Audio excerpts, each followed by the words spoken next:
Apatheia. Imagine standing in the eye of a hurricane where the winds roar with devastating force just beyond your reach. Yet where you stand, the air is perfectly still. Around you, the world spins in chaos. Deadlines crash like thunder, relationships strain and snap like branches in a storm, disappointments fall like hail. But somehow, in this strange center, you remain untouched.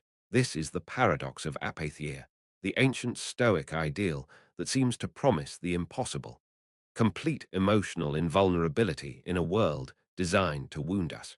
But how can you care deeply about life while remaining fundamentally unshakable by its outcomes? At first glance, apatheia appears to be emotional numbness dressed up in philosophical robes. The word itself, from which we get our modern apathy, seems to suggest a cold disconnection from feeling, a robot-like existence where nothing matters enough to move you. Yet the Stoics meant something far more nuanced and paradoxical, not the absence of emotion, but the presence of such profound inner stability that external circumstances lose their power to dictate your internal state. It's the difference between a frozen lake and a deep, still pond. One is lifeless, the other simply undisturbed. On one hand, apatheia seems to require you to stop caring about the very things that make life meaningful. How can you love your family while remaining unattached to their well-being? How can you pursue your dreams while staying indifferent to success or failure? The practice appears to demand that you become a stranger to your own heart, watching your desires and fears as if they belong to someone else. You might find yourself wondering if this emotional distance creates wisdom or merely emptiness. On the other hand, there's something deeply appealing about this liberation from the constant tyranny of feeling. Consider how much of your suffering comes not from events themselves, but from your emotional reactions to them. The promotion you didn't get becomes a personal rejection. The criticism from a friend becomes evidence of your unworthiness. The rainy day becomes a cosmic conspiracy against your happiness. In this light, apatheia begins to look less like emotional death and more like emotional freedom, the ability to respond rather than react. The Stoics understood that our emotions often lie to us with remarkable creativity. Anger convinces us that our rage is justified, when it usually serves no constructive purpose. Anxiety persuades us that worry is preparation, when it's often just suffering in advance. Even joy can mislead us, making us feel that our happiness depends entirely on circumstances we cannot control. Apatheia offers a different relationship with these emotional storms, not suppressing them, but recognizing them as temporary weather patterns in the vast sky of consciousness. Picture yourself as a mountain watching the seasons change. Winter brings snow and spring brings flowers. Summer brings heat and autumn brings color, but the mountain itself remains fundamentally unchanged by any of it. This doesn't mean the mountain is indifferent to the seasons.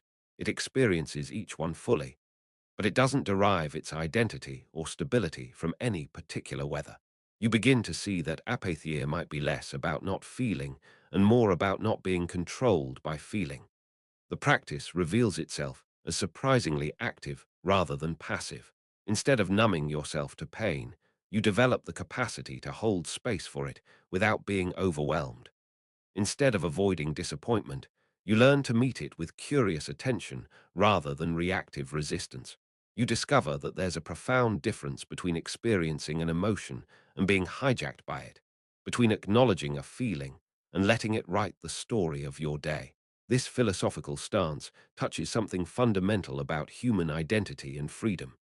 Most of us believe, without really questioning it, that we are our emotions, that anger makes us angry people, that sadness makes us sad people, that anxiety defines our character. Apatheia suggests a more spacious view, that you are the awareness in which emotions arise and pass away, like clouds in an endless sky. This isn't denial of feeling, but recognition of something deeper than feeling. The practice also illuminates our relationship with time and impermanence. So much of our emotional suffering comes from trying to make permanent what is inherently temporary, or fighting the natural flow of change. We cling to moments of happiness as if we could freeze them forever, and resist moments of pain as if they were eternal verdicts on our lives. Apatheia teaches us to work with this flow rather than against it, finding stability not in stopping change, but in learning to dance with it. Love becomes particularly interesting through this lens. Can you love someone and simultaneously accept that you might lose them? Can you care deeply while holding lightly? The Stoics would say that apatheia actually enables deeper love by freeing you from the possessive anxieties that often masquerade as caring. When you're not constantly afraid of loss, you can be more present to what you actually have. When you're not trying to control outcomes, you can focus on what you can control, your own choices and responses. The path toward apatheia is surprisingly gentle, less like building armor and more like cultivating spaciousness. You notice how often you assign unnecessary drama to neutral events. You observe how much energy you spend fighting reality instead of working skillfully with what actually is.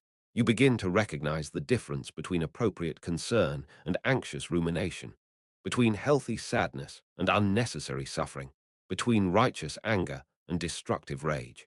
This awareness brings a curious kind of peace that has nothing to do with getting what you want and everything to do with being okay regardless of what you get. It's not resignation, but a deeper form of engagement, one that comes from strength rather than neediness, from choice rather than compulsion. You start to understand that apatheia might actually be the foundation of genuine compassion, because it allows you to respond to others' suffering without being overwhelmed by your own emotional reactivity. The ultimate paradox of apatheia reveals itself slowly. The less you need anything to be different, the more skillfully you can work to make things better.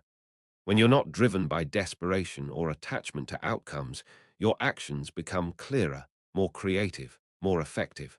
It's like the difference between swimming frantically against a current and learning to navigate the water with confident strokes. It's not about solving the impossible puzzle of how to care without attachment or how to feel without being controlled by feeling. It's about noticing that perhaps the puzzle solves itself when you stop trying so hard to solve it, when you allow yourself to rest in the eye of the storm and discover that the deepest peace was always available, right in the center of whatever chaos surrounds you.